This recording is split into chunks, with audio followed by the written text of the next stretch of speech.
ಅವರು ದೇವಿ ಸಾಕ್ಷಾತ್ ಜಗಜ್ಜನನಿ ಎಂಬ ಮಾತನ್ನು ಕೇಳಿದ್ದ. ಶ್ರೀಮಾತೆಯವರು ಸಾಕ್ಷಾತ್ ಜಗಜ್ಜನನಿ ದೇವಿ ಎನ್ನುವಂತಹ ಮಾತನ್ನು ಸಹ ಆ ಶಿಲಾಂಗಿನ ಭಕ್ತ ತಿಳ್ಕೊಂಡಿದ್ದ ಅಂತ ಹೇಳ್ತಾ ಇದ್ದಾರೆ. ಅವರನ್ನು ನೋಡಬೇಕು, ಅವರನ್ನು ಹೋಗಿ ಕಾಣಬೇಕೆಂಬ ಇಚ್ಛೆ ಅವನಿಗಿತ್ತು.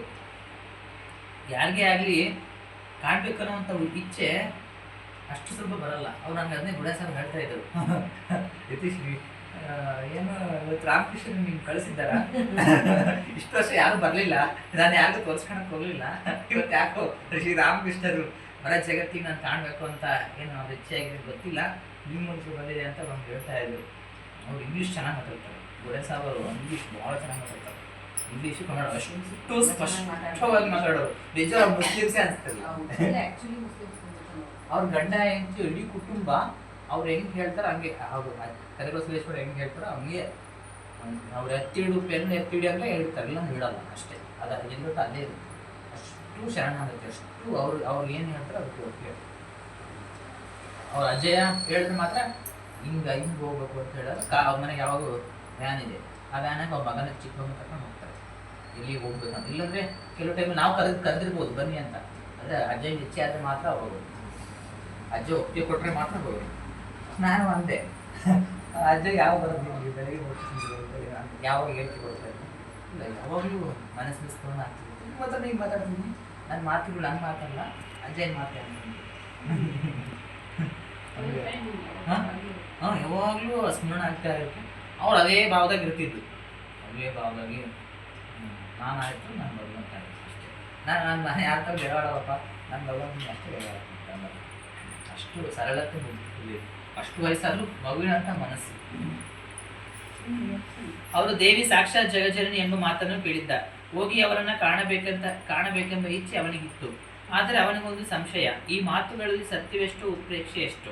ಅವರು ನಿಜವಾಗಿಯೂ ದೇವಿಯೇ ಹೌದೋ ಅಥವಾ ಈ ಜನರೆಲ್ಲ ಸೇರಿ ಅವರನ್ನು ದೇವಿಯ ಸ್ಥಾನಕ್ಕೆ ಏರಿಸುತ್ತಾರೋ ಎಂದು.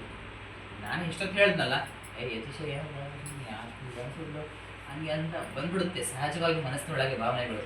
ಆದರೆ ಆ ಸ್ವಾಮಿ ಪುರುಷೋತ್ತಮ ಅದನ್ನು ಬರೆದಿದ್ದಾರೆ ಲೆಟ್ರಲ್ಲಿ. ನಾವು ಸುಮ್ಮನೆ ಉದ್ದೇಶವಾಗಿ ಹೇಳ್ತಾ ಇಲ್ಲ, ಇದು ಅಚ್ಚರಿ ಆಗ್ಬೋದು ಸತ್ಯ ಅಂತ ಅವರು ಕರಿಬಸವೇಶ್ವರ ಬರೋದನ್ನ ಅವರು ಅದನ್ನ ಲೆಟ್ರಲ್ಲಿ ಬರೆದಿದ್ದಾರೆ ಸ್ವಾಮಿ ಪುರುಷೋತ್ತಮ. ವಿತ್ ಸೈನು ಡೇಟ್ ಎಲ್ಲ ಹಾಕಿದ್ದಾರೆ. ಅವ್ರು ಎಷ್ಟು 1995 ಬರೆದ ಲೆಟ್ರುಗಳು. ಹಾಗಾಗಿ ಈ ಜನರೆಲ್ಲ ಸುಮ್ಮನೆ ಹೇಳ್ತಾರೆ ಸಾಕ್ಷಿ ಶ್ರೀಮತ ದೇವಿ ಜಗಜ್ಜನನಿ, ಇದರಲ್ಲಿ ಸತ್ಯವೆಷ್ಟು ಉತ್ಪ್ರೇಕ್ಷೆ ಎಷ್ಟು? ಅವರು ನಿಜವಾಗಿಯೂ ದೇವಿಯೇ ಹೌದು ಅಥವಾ ಈ ಜನರೆಲ್ಲ ಸೇರಿ ಅವರನ್ನು ದೇವಿಯ ಸ್ಥಾನಕ್ಕೆ ಏರಿಸಿದ್ದಾರೋ ಎಂದು. ಇಷ್ಟು ದೂರದ ಊರಿನಿಂದ ಆ ಜಯರಾಮ್ ಪಾಟಿ ಹಳ್ಳಿಯ ಮೂಲೆಗೆ ಹೋಗಿ ಕೊನೆಗೂ ಅವರೊಬ್ಬರು ಸಾಮಾನ್ಯ ಹೆಂಗಸು ಎಂದು ಕಂಡು ಬಂದರೆ ತಾನು ಅಷ್ಟೊಂದು ಆಸೆ ಹೊತ್ತು ಕಷ್ಟಪಟ್ಟುಕೊಂಡು ಬಂದದ್ದೆಲ್ಲ ವ್ಯರ್ಥವಾಗಿ ಬಿಡುತ್ತಲ್ಲ ಅಂತ ಚಿಂತೆ ಅವನು ಕಾಡ್ತಾ ಇತ್ತು. ಅವನು ತಿಳ್ಕೊಂಡ ಶ್ರೀಮಾತೆಯರು ದೇವಿ ಜಗಜ್ಜನನಿ ಅಂತ. ಎಲ್ಲ ಒಂದು ಕಡೆ ಅಕಸ್ಮಾತು ಅಲ್ಲಿ ಅಷ್ಟು ದೂರದಿಂದ ನಾನು ಜಯರಾಮ್ ಭಟ್ಟಿಗೆ ಹೋಗಿ ಶ್ರೀಮತಿಯವ್ರನ್ನ ಭೇಟಿ ಆದಮೇಲೆ ಅವ್ರು ಸಾಮಾನ್ಯ ಒಬ್ಬ ಹೆಂಗ್ಸ್ ಅಂತ ನನಗೆ ಗೊತ್ತಾಗ್ಬಿಟ್ರೆ ಸುಮ್ಮನೆ ಬಂದೆಲ್ಲ ವೇಸ್ಟ್ ಆಗಲ್ಲ ಅನ್ನೋ ರೀತಿಯಲ್ಲಿ ಅವನಿಗೆ ಭಾವನೆ ಬರ್ತದೆ. ಇದು ಶ್ರೀಮತಿ ನೋಡೋಕೆ ಹಂಗೆ ಕಾಣೋರು ಹಳ್ಳಿಯ ಸಾಮಾನ್ಯ ಹೆಂಗ್ಸು ಅವ್ರನ್ನ ಫೋಟೋ ನೋಡಿ ಅವ್ರಿಗೆ ದೇವಿ ಅಂತ ಕಾಣಿಸುತ್ತೆ. ಅಂದರೆ ಈಗ ನಮಗೆ ಭಾವನೆ ಬರ್ತದೆ ಸಾಮಾನ್ಯವಾಗಿ ನೋಡೋರಿಗೆ. ಸುಮ್ಮನೆ ಕಾಮನ್ ಆಗಿ ಶ್ರೀಮತಿ ಯಾರು ಗೊತ್ತಿಲ್ಲಪ್ಪ ಅಂದ್ಕೊಳ್ಳಿ, ಕಾಮನ್ ನೋಡಿದ್ವಿ ಯಾರು ಬಿಡೋ ವಿಲೇಜ್ ನೋಡಿ ಯಾರು ಹೆಂಗ್ಸ್ ಅಂತ ಅನ್ಸ್ಕೊಂತಾರೆ, ಸಾಮಾನ್ಯ ಹೆಂಗ್ಸ್ ಭಾವಿಸ್ತಾರೆ. ಆದರೆ ಕೆಲವೊಬ್ಬರಿಗೆ ಮಾತ್ರ. ಅದಕ್ಕೆ ಕೆಲವೊಬ್ಬರು ಬರೆದಿದ್ದು ಮಹಿಮೆ ಮಹಿಮೆಯ ನರಿವು ಎಂದೆಂಬರಮ್ಮ ಗುರುವರ್ಯನಂ ತಿಳಿದ ನೀ ಮಹಿಮಳಮ್ಮ.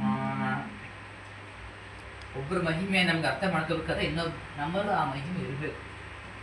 ಹಾಗಾಗಿ ಮಹಿಮೆಯನ್ನು ಅರಿಯುವುದೆಂದೆಂಬರಮ್ಮ ಗುರುವರ್ಯನಂ ತಿಳಿದ ನೀ ಮಹಿಮಳಮ್ಮ ಅಂತ ಕುವೆಂಪು ಬರೀತಾರೆ ಹಾಡಲ್ಲಿ.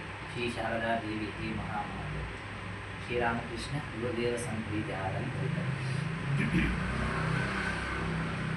ಆದ್ದರಿಂದ ಅವನು ಮನಸ್ಸಿನಲ್ಲಿ ಆಲೋಚಿಸಿದ, ನೋಡೋಣ, ಶ್ರೀಮಾತೆಯರು ಸ್ವಯಂ ದೇವಿಯೇ ಹೌದಾದಲ್ಲಿ ನನಗೆ ನನ್ನ ಕನಸಿನಲ್ಲಿ ಬಂದು 7 ಸಲ ದರ್ಶನ ಕೊಡಲಿ. ಆಗಿದ್ದರೆ ಮಾತ್ರ ನಾನು ಅವರ ದೈವತ್ವವನ್ನು ಒಪ್ಪಿಕೊಡುತ್ತೇನೆ, ಜಯರಾಮ್ ಭಟ್ಟಿಗೆ ಹೋಗುತ್ತೇನೆ, ಇಲ್ಲದಿದ್ದರೆ ಇಲ್ಲ ಎಂದು. ಶ್ರೀಮಾತೆಯವರು ದೇವಿನೇ ಯಾವುದಾದರೆ ನನ್ನ ಕನಸಿನಲ್ಲಿ 7 ಸಲ ದರ್ಶನ ಕೊಡಲಿ. ಆಗಿದ್ರೆ ಮಾತ್ರ ನಾನು ಅವ್ರ ದೈವತ್ವವನ್ನು ಒಪ್ಕೊಳ್ತೀನಿ, ಅವ್ರ ದೇವಿ ಅಂತ ಒಪ್ಕೊಳ್ತೀನಿ, ಜಗಜ್ಜೀವಿ ಅಂತ ಒಪ್ಕೊಳ್ತೀನಿ. ಇಲ್ಲಾಂದರೆ ನಾನು ಅವ್ರು ಒಪ್ಕೊಳ್ಳಲ್ಲ. ಅವರು 7 ಸಲ ದರ್ಶನವನ್ನು ಕೊಟ್ಟರೆ ನಾನು ಅವ್ರನ್ನ ಒಪ್ಕೊಳ್ತೀನಿ ಮತ್ತು ಜಯರಾಮ್ ಭಟ್ಟಿಗೆ ಹೋಗಿ ಅವರನ್ನು ಭೇಟಿ ಆಗ್ತೀನಿ. ಅಂತ ಆ ಶಿಲ್ಲಾಂಗಿನ ಭಕ್ತ ಹೇಳ್ತಾ ಇದ್ದಾನೆ.